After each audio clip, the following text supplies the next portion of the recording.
So, something I've always wanted to do since before even owning a house was to make my dog their own room in the house. And I have a dog and I have a house, but she needs her own room. So, we're going to do that today. So, I went ahead and found this spot in my house that is probably going to be the only spot that I can really do this successfully given what I'm working with. I'm gonna go ahead and build it underneath this shelf.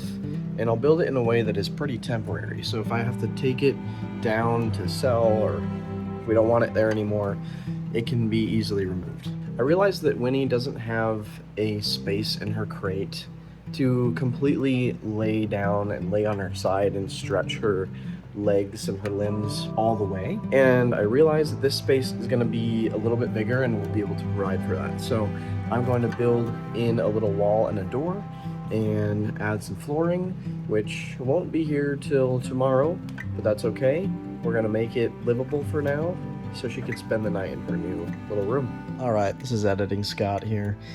Went ahead and started by cutting all the wood that I purchased from Home Depot.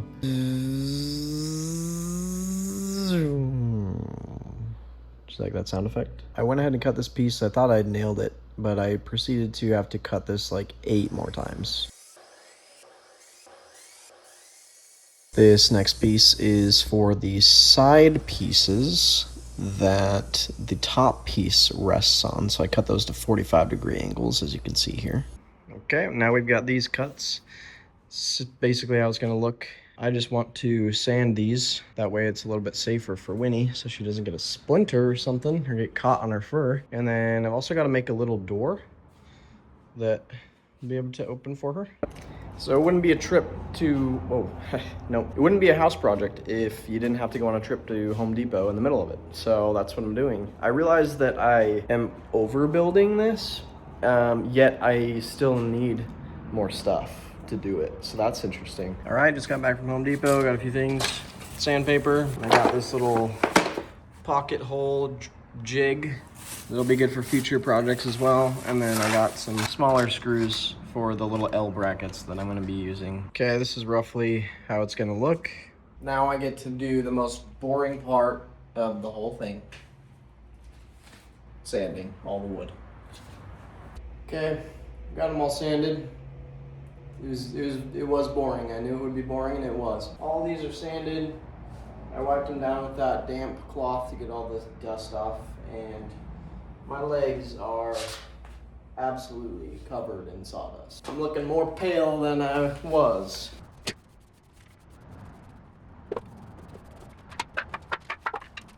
We got a nice little area for some staining. Let's get to it.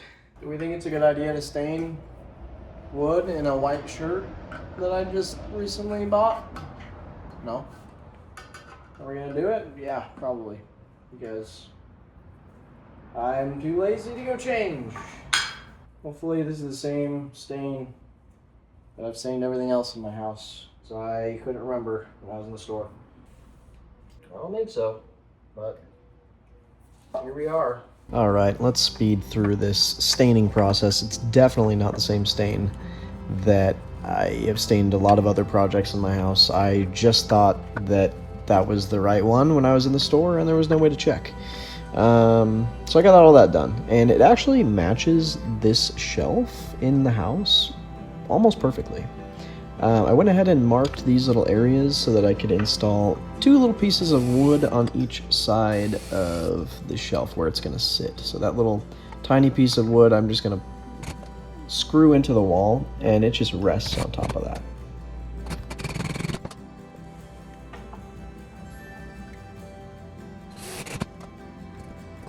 As you can see, it was relatively sturdy. I continued to do some measuring and some work to make sure that the rest of these pieces fit correctly, since I cut them in the garage and I'm now trying to translate that into the house that doesn't have perfectly square walls. I put the flooring here in first because that's gonna be the only way I'm gonna be able to fit it in there. After these pieces are actually installed, that floor wouldn't go in very easily. So I put that in first, and I cut those farthest pieces to size.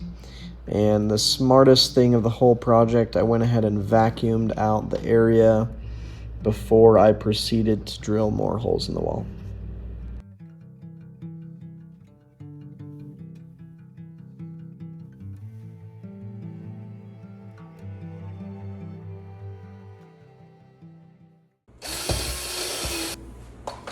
Just realized how smart it was of me to vacuum and then drill some more holes in the wall.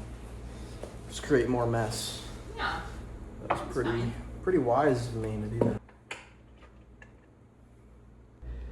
Went ahead and put in some drywall screws so that I could secure the L brackets to the wall.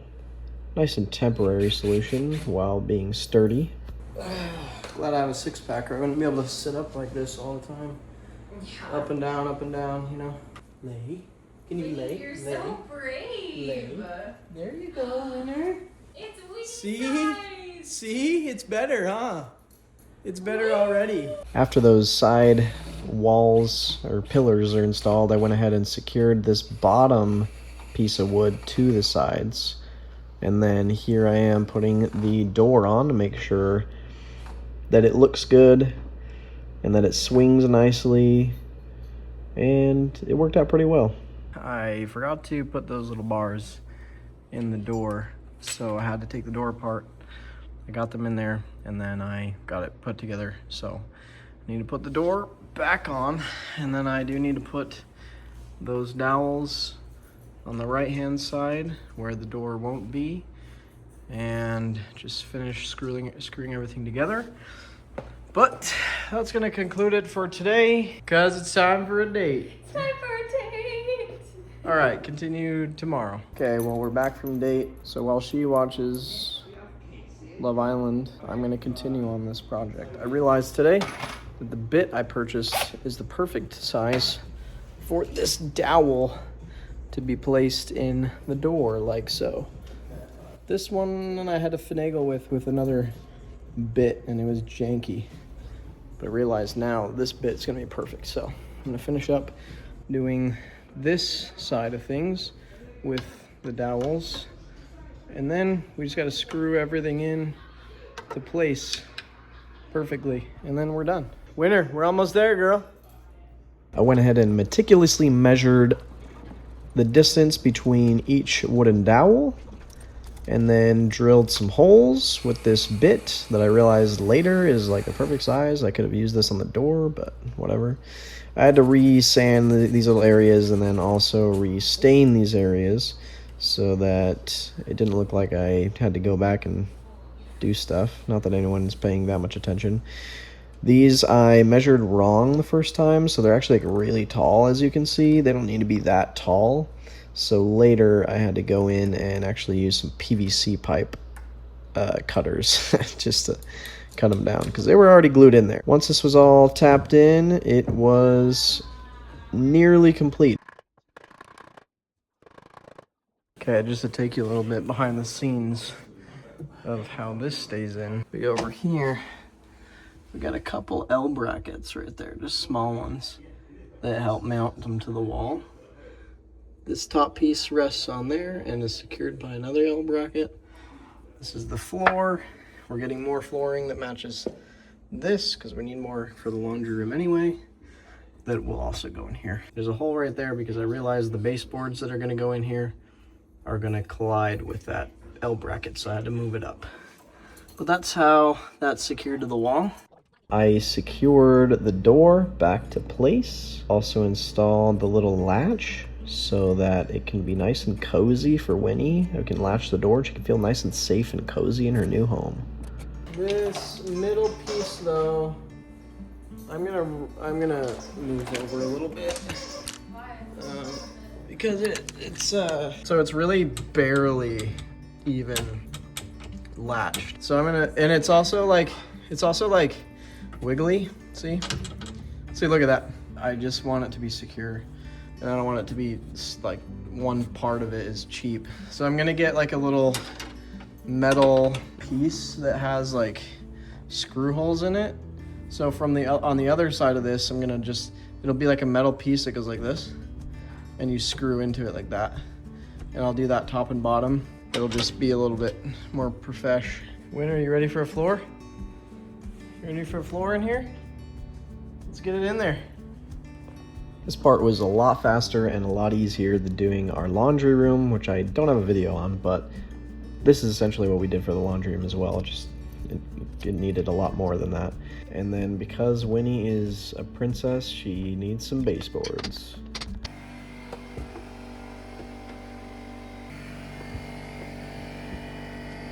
Right, folks, we got this cut at 40 1/4. We popped that bad boy in there along with the rest of the baseboards and we painted up. She's done.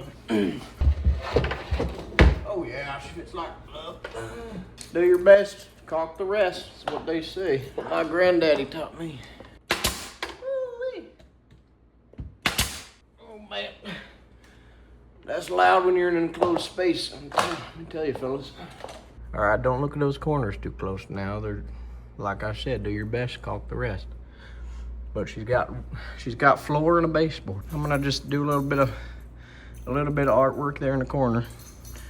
Paint it up, because I also kind of wrecked the wall here as I installed last night. Also got these guys from the store, so these will help. These will help this guy be nice and secure once I put it all back together. She's almost done. What do you think, girl? She's almost done. I don't really know what this accent is, but here it is. Hope you're enjoying. Went ahead and filled in the nail gun holes and any of the bigger gaps with this caulking, and it was ready for some sanding and painting. Right, not too bad of a job. Just gotta sand some of those areas, then I'll paint it up. But she's got a nice little floor and some baseboards because she's a princess. They also got some brackets for this guy because, like I said, it was kind of wiggly and it's a lot more sturdy in there. And then she's got flooring and baseboards. She's move-in ready. Aren't you, Winter? She slept in there last night, but she's officially move-in ready now. So she'll have some nice cool floor to lay on when she wants. All right, I moved in all her stuff. I saved you the details on painting the baseboards because that was boring, but I got this post in here. It's a lot more sturdy now. As you can see, it's got these brackets on the top and on the bottom. We wanted that flooring in there because it's a little cooler and she actually likes to lay on this flooring all the time. And so we figured put that in there. That's comfortable for her, and then she can move those blankets if she gets too hot and she wants that cool flooring, and she'll have the blankets in there in case she wants to be more warm or more comfortable, more soft. That bear she's had since day one. She came to us with that bear, so we keep that in her crate with her. That's the project. I like it because it's very reversible. So if we go to sell the house or rent it out or whatever we do, this can be easily removed. So all you have to do is take these wood pieces out and fill the holes in with spackle and paint it a little bit, and it'll look fine. You just take the wood flooring out because it's not installed professionally. You're just taking it out. But I'm happy because now she's got her own built-in place right in here to the house, and we're gonna get rid of this crate over here, and so we don't have to worry about moving that when we want the Christmas tree to be right there or whatever, and it's not an eyesore. Right, Win? Yeah, girl, you're happy, huh? Are you happy? Winter, if you're happy with your new crate, just don't bark. Dang, she likes it. Okay. Hope that inspires you to do a house project or do something similar.